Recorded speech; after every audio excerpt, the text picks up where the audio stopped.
And C-SPAN live here at Trump Tower in New York City for a press conference being held by Donald Trump, expected to start a few minutes ago, 2 o'clock Eastern time. Some news reports saying Mr. Trump will be signing a Republican loyalty pledge. Ladies and gentlemen, the next president of the United States, Mr. Donald J. Trump.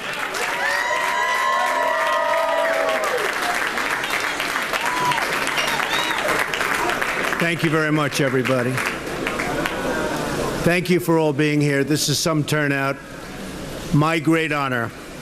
The chairman just left, as you probably know, and he's been extremely fair. The RNC has been absolutely terrific over the last 2-month period. And as you know, that's what I've wanted. I've wanted fairness. I don't have to be treated any differently than anybody else.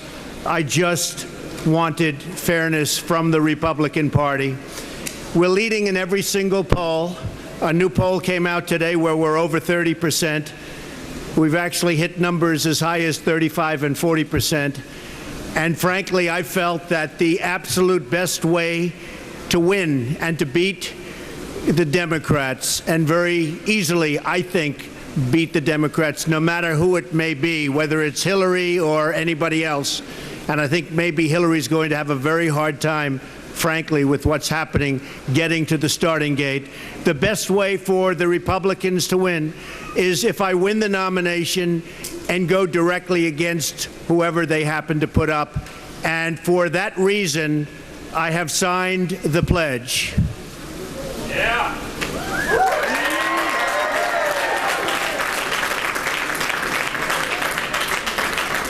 So I will be totally pledging my allegiance to the Republican Party and the conservative principles for which it stands, and we will go out and we will fight hard and we will win. We will win. And most importantly, we will make our country great again, because that's what it's all about. We have to make our country great again. With that, are there any questions? Yes. You bragged in the past about how when it suits you, that you've been the laws, joke to the audience in Alabama about taking lobbyist money and storing them over afterwards. Why would anyone think this pledge means anything? This is a self-funded campaign. We have our heart in it. We have our soul in it. I don't need money. I don't want money. And this is going to be a campaign like I think no other.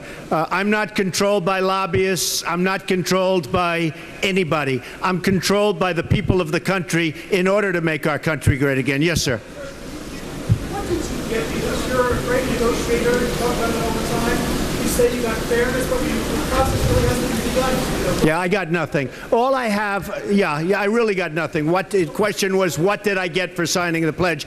Absolutely nothing, other than the assurance that I would be treated fairly. And I've seen that over the last 2 months, but they really have been very fair. Is there a right to change your mind? No, I have no intention of changing my mind. What changed over the past several weeks? You didn't want to raise your hand? Well, I think the big thing, Dana, that's changed is, and it's been obvious to all, number one, after I announced, we went up like a rocket ship. Nobody thought I was going to run, and they said, oh, he won't run, and he won't put in his papers, and he won't do all of this. I did that. The papers in terms of the company turned out to be spectacular. It's a great company. I built a great company. And all of the other papers have turned out to be very well received. And I think the thing that changed is the fact that I went to number one place very quickly after I signed and after I, in this building, notified everybody that I'd be running for president. So I think the biggest thing is that I went early to number one, and the RNC has treated me with great respect. So that was very important. Yes. No, I see no circumstances under which I would tear up that pledge. Governor Christie today said that you are self-consumed and that he didn't need Reince Priebus to come and meet with him to beg him to sign the pledge. Well, you don't have to be met when you're at 2%. It's one of those things. That's the way life works. And I like Governor Christie, by the way.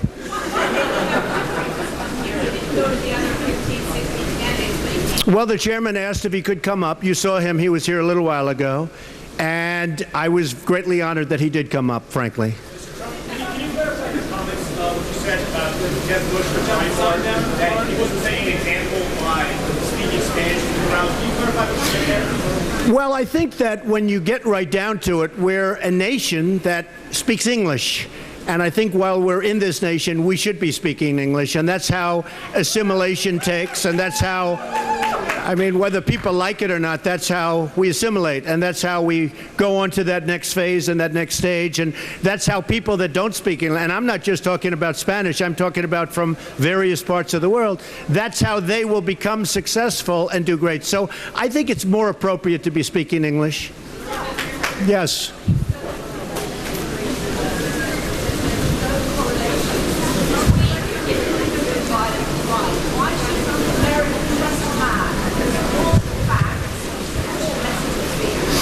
Well, one of the things I want to do, and I feel very strongly, it's a country based on borders, and our country is based on laws.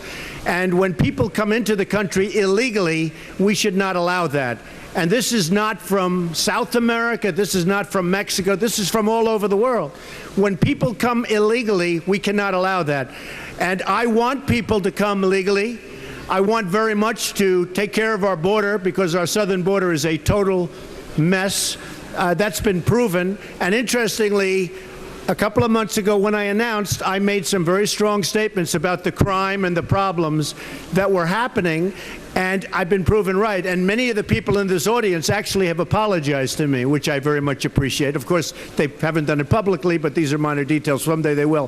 The fact is that we are a nation that wants and needs borders. We're a nation that wants and needs and is based on laws. And we will make sure that that takes place. With that being said, I want people to come into our country legally. I want to have a big, fat, beautiful, open door. I want people of great talent to come in for Silicon Valley. I want engineers. I want physicists. I want people with great talent to come into the United States. When people graduate from college, you can be #1 in your class at Harvard, or #1 at Yale, or the Wharton School of Finance, or Princeton, or Stanford. And immediately, if you're not a citizen of the United States, you get thrown out of the country. We want those people to stay. We want people of great talent to be in the United States, to work here, and ultimately to become a citizen.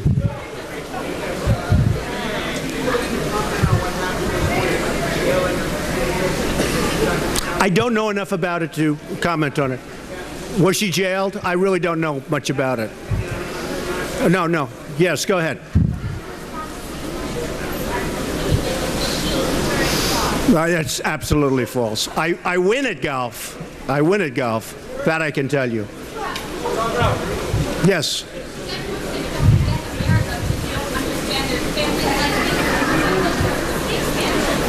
Well, I understand how the system works maybe better than anybody.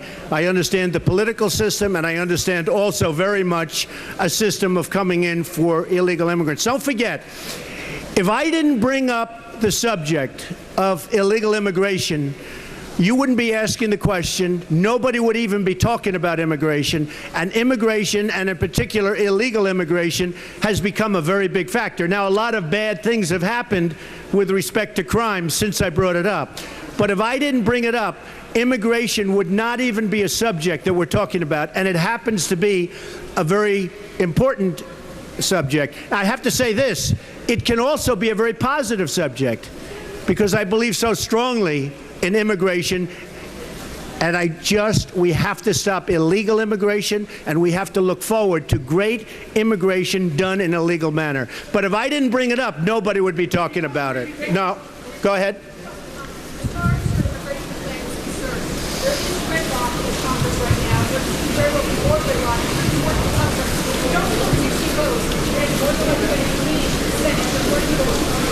Well, there is gridlock in Congress right now, and that's because there's no leadership at the top. You have to be able to lead. You have to get people into your office. You have to get people, go to them, any way you want to do it. But you have to be able to lead. There is no leadership at the top. Signing executive orders is not the way our country was supposed to be run. Yeah, go ahead.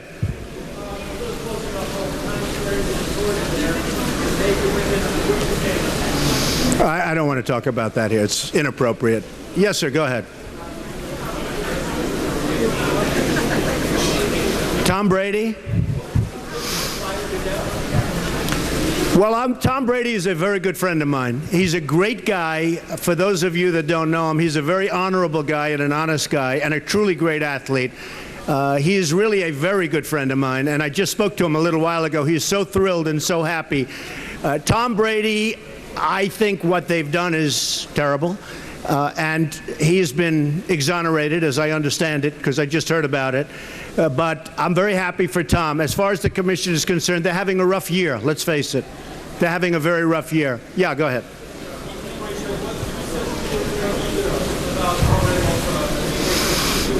Well, in Europe, they have tremendous problems where people are going in and storming, and it's a huge humanitarian problem. And I just say this, the United States has tremendous problems of their own. We have infrastructure that we have to fix. We have bridges and roads and tunnels, and everything's falling apart. Our nation's in such trouble. That's why being a builder, and a great builder, and a very successful builder, I think will greatly help. But we have so many of our own problems, including the border, including the wall, which we will get built, including all of the things we have. Health care, which is a mess. You know, if you look at Obamacare, the premiums have gone up 45, 50, 55%. People are saying, this is turning out to be a disaster. Deductibles are through the roof. The deductibles on Obamacare, it's through the roof. So we have a lot of problems. We have to take care of our vets. We have to build up our military. Just the other day, General Ordiano said that the Army is in the worst shape in its history in terms of preparedness. Now, for them to be in bad shape, with the way we are and with the world hating us, and you look at Hillary Clinton, and I've said she's the worst Secretary of State in the history of this country. Now, in all fairness, because of the agreement that's about to be finalized with Iran, John Kerry may very well take her place. I think that agreement is a disaster for this country, for Israel, for the Middle East.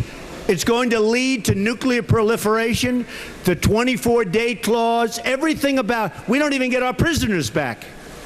You say, who negotiates a thing like that? That won't happen, I can guarantee you, with President Trump. All right, one or two more questions. Yeah. You'll see it later, yeah. They don't want to hear it. Yeah, go ahead. Could you say it up, please?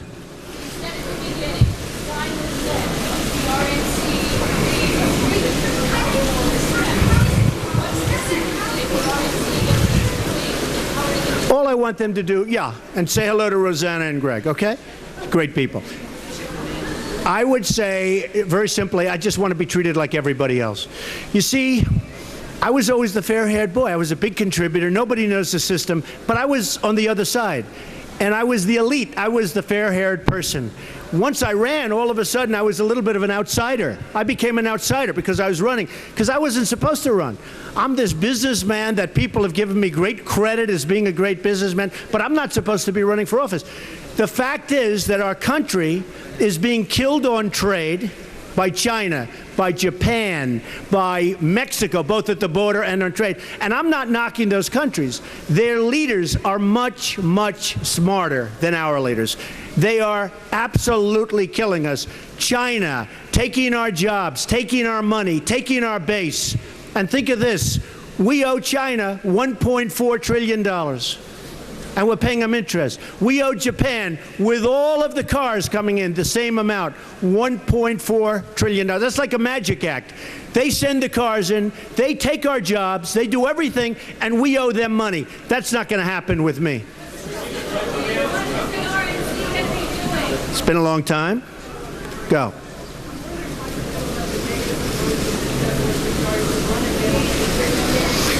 Well, Jeb Bush is a very nice man. I'll be honest. I think he's a very nice person. I think he's a very low-energy person, and I don't think that's what the country needs.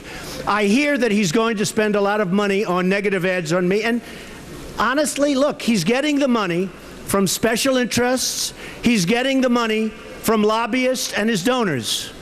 And they're making him do it because he's crashing in the polls. So I don't know what's going to happen. If he spends $20 million or $25 million on negative ads, I don't know. I know that my life will continue. I just don't know. I mean, nobody's ever spent money on ads against me. But he probably has to do that, although it would not be the way I've done. You know, one of the things that I'm most honored about is that so far, everybody that's attacked me has gone down the tubes. You have Lindsey Graham attacked me. He was at 3%. Now he's at 0%. You have Perry attacked me. Now he's getting out of the race. He was at 4 or 5%. Now he's getting out of the race. He was at 0%. Everybody, Rand Paul attacked me. I see the last poll, the Monmouth poll, just came out today, where I'm leading by double figures, and Rand Paul is down to less than 2%, and he attacked me. Now, Jeb Bush also just went down in the Monmouth poll, very big. So, I don't know. I mean, he's going to spend lobbyists' money and special interest money. Remember this. They have total control over Jeb and Hillary and everybody else that takes that money. Nobody knows the system better than me. They have total control. You understand it very well because you've been covering it for a long time.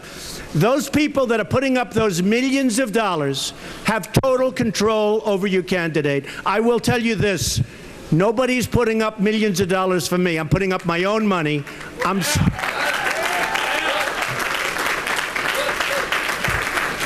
In fact, I feel a little bit foolish. People are offering me millions and millions of dollars. You know, when you're in first place, you can collect so much money. And I keep turning them down. I feel like, am I a fool? I feel very foolish. And when I was in Iowa last week, I said, what do you think? Can I take one man offered me, a big lobbyist, offered $5 million for my campaign. I said to the crowd in Iowa, great crowd, 4,000 people, I said, can I take it? And will you believe I'm not going to do anything? I promise you, I swear to you, I won't do anything. And they all stood up and said, no, no, don't take it. The fact is, I'm the only self-funder. I'm putting up my own money. I know there have been some super PACs, 5 or 6 super PACs, where people are forming super PACs for Trump. I have nothing to do with them. As you know, you're not allowed to have anything to do with them. So I don't know what they're going to do. Hopefully, if they're going to do something, it's going to be nice, but I don't know anything about them. But just in a nutshell, I'm funding my own campaign, nobody else's. When people advertise, and I hope the voters can see this, every negative ad they see about me is paid for by lobbyists and special interests. So just remember that. Yeah, go ahead.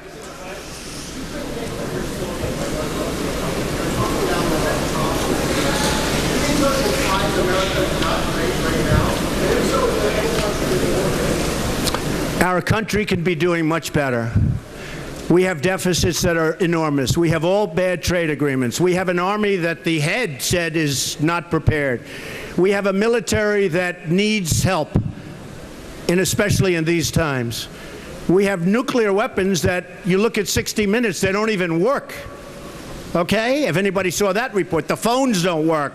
They're 40 years old. They have wires that are no good. Nothing works. Our country doesn't work. Everybody wins except us. We need victories in this country. We don't have victories anymore. Our country will be great again, but right now our country has major problems. Yes, ma'am. Who is who? Yes, Carly. I think it's great that she's in the debate. I was in favor of her being. I think she should be in the debate. I don't like that fact that there are 11 people now. As I understand it, they're not getting rid of Rand Paul or somebody. But, and they should, because there's too many people. Because when you have 11, you're not going to hear me and you're not going to hear other people talking. And I think that's too bad. I think 11 is a lot of people. But I was very happy that she got into the debate because, frankly, she deserved to be in the debate. Okay? Mr. Trump, do you think Vice President Biden gets into the race and would you rather face Hillary Clinton or Joe Biden? I think maybe he's inclined not to get in the race. I think it's going to depend on what happens with Hillary Clinton. A lot of people think that she will not be able to make it legally from a criminal standpoint to the starting gate. I don't know that to be true. But I think it depends on what happens with her. I think if she gets out, he will get in. I think if she stays in, he might not. Who knows? Mr. Trump, Jeb Bush's campaign manager said yesterday on Twitter, you're tearing apart the GOP. Jeb Bush today on Good Morning America said you don't believe in tolerance. And the RNC chairman did come here, but where is he? Oh, he's not supposed to be here because he was here. He was up in my office, and he got the pledge, and we're very happy about that. We don't want anything. And I told him, I said, I don't know if it's appropriate, Reince, for you to be here because I don't want anything. You know, you guys will end up saying he's endorsing Trump. That would be inappropriate for him. So I suggested, frankly, that I'm fine with him not being here because I don't want anybody to think he's endorsing. As far as Jeb is concerned, I watched him this morning on television, and it's a little bit sad. Don't forget, he was supposed to win, and he just doesn't have the energy. But what he does have is a lot of money that was given to him, again, by special interest donors and lobbyists. And I just hope that if he spends money on ads, which he may not, if I were him, I'd spend money on positive ads about himself. Because if he knocks me, assuming people leave, and maybe they're at a point where they're not going to leave because they're fed up with what's happening in this country, but I think they're going to go to people other than Jeb. Yeah, go ahead.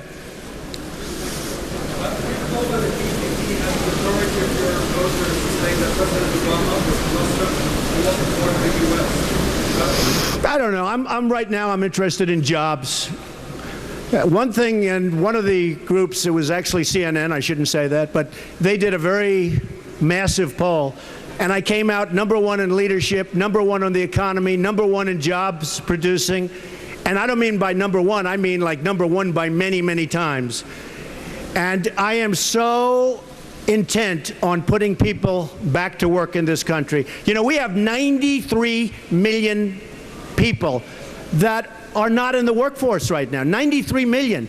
When they give up looking for a job, they take them off the stats. They take them off the statistics. We have 93 million people. We have 50 million people between poverty levels and welfare and all. Our country can be great again. We have to put people back to work. All right, one or two more.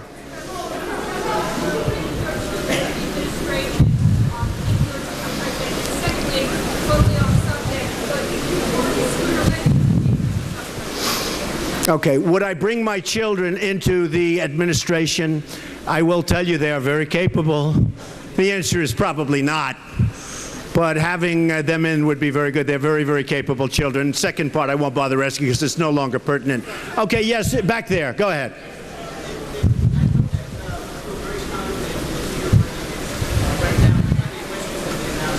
Kanye West, you know what? I'll never say bad about him. You know why? Because he loves Trump. He loves Trump. He goes around saying, Trump is my all-time hero. He says it to everybody. So Kanye West, I love him. Now, maybe in a few years I'll have to run against him. I don't know, so I'll take that back. But you know what? He's been so nice to me. I sort of, you people have sort of seen, because I've been a counterpuncher. I only hit people when they hit me. Only. And Kanye West has been so great. I would never say bad about him because he says such nice things about me.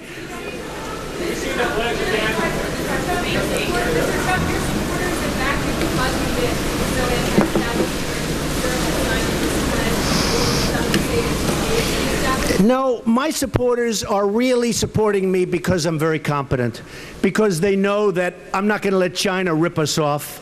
I'm not going to let Japan rip us off. Japan is devaluing their yen. Very hard for Caterpillar and other companies to compete against Komatsu, their big tractor maker, and others. We're not going to let this happen anymore. They do. You talk about a trade imbalance. They have in Japan the biggest ships you've ever seen, pouring cars into Los Angeles, pouring them in. I've never seen anything like it. We send them beef, and they don't even want it. It's going to end, and they're going to like us. In this building, I have the largest bank in the world, right up in these elevators. It's a bank from China, by far the biggest bank in the world. I get along great with China. I get along great with Japan. I get along great with Mexico. I love the people. I love the people of Mexico. I love the Hispanics. I have thousands of Hispanics right now working for me.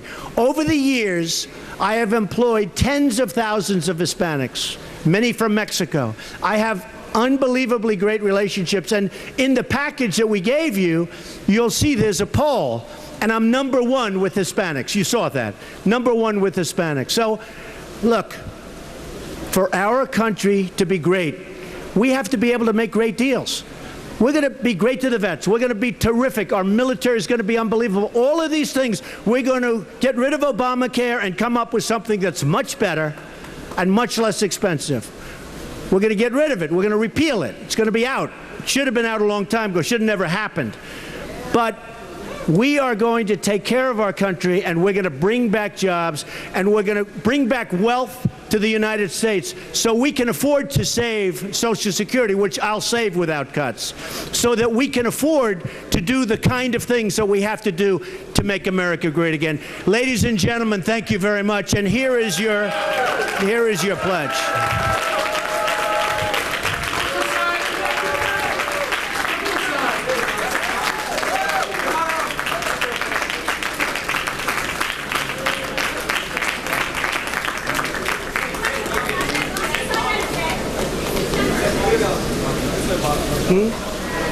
What?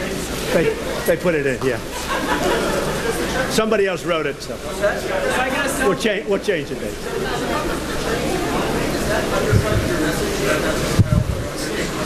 No, it's a bubble waiting to explode. And I've been saying that for a long time. I've been saying what they're doing in China is a bubble waiting to explode. And just remember something, when it's a bubble, we can't be brought down by that bubble. They've done things that caused it. We can't be brought down by that bubble. Thank you, everybody. Thank you. Thank you.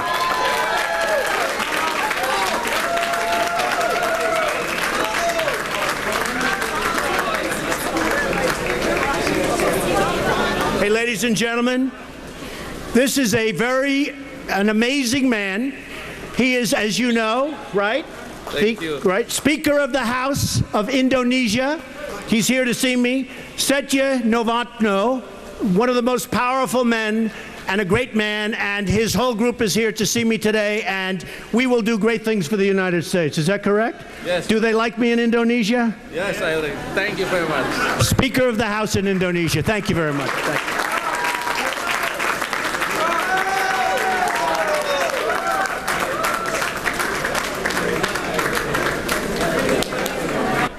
Donald Trump speaking briefly before taking questions. The entire press conference lasting about 25 minutes. We're asking you online whether you think he should have signed that pledge that he held up at the end there. Daniel says Trump will make more money by signing this pledge. He needed to sign that pledge. Yes, of course, the potential nominee should have signed it. And Don says the last pledge the Republicans signed was to Grover Norquist, and we have now seen how detrimental that was. You can weigh in as well. Go online, facebook.com/C-SPAN. I'm the leading state sponsor of terrorism.